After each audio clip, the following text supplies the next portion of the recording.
Отворено е детско катче во казнено-поправната установа Идризово, со кое ќе се овозможат потребите за контакт на децата со нивните родители кои издржуваат затворска казна.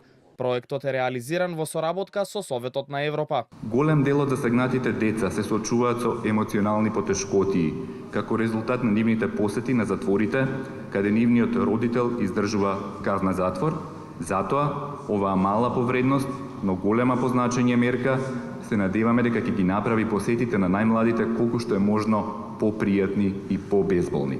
Вакви имаме во Куманово, во Прилеп и во Штип, и сега имате прилика да го видите и овој, секако е еден од повеселите делови во затворите, колку може да биде во затвор весело, меѓутоа треба да имаме разбирање дека немал дел од затворениците имаат семејства, имаат мали деца, и децата кога ќе дојдат секако дека многу попријатно ќе се чувствуваат со ова детско катче. На детските катчиња во затворите позитивно гледаат и одмеѓаши и велат дека ова ќе придонесе децата полесно да ја поминат траумата за време на посетите. Од друга страна, министерката Весна Јаневска посочува и дека наставниот кадар во затворските институции влијае на ресоциализација на затворениците, но и на децата кои ги посетуваат. Секој присуство на тие кои се осудени и имаат можност да се ресоциализираат и да се со нивните најблиски им помага да ја пребродат таа травма која имаат. Ова е повеќе насочна улица во која системот, односно државата,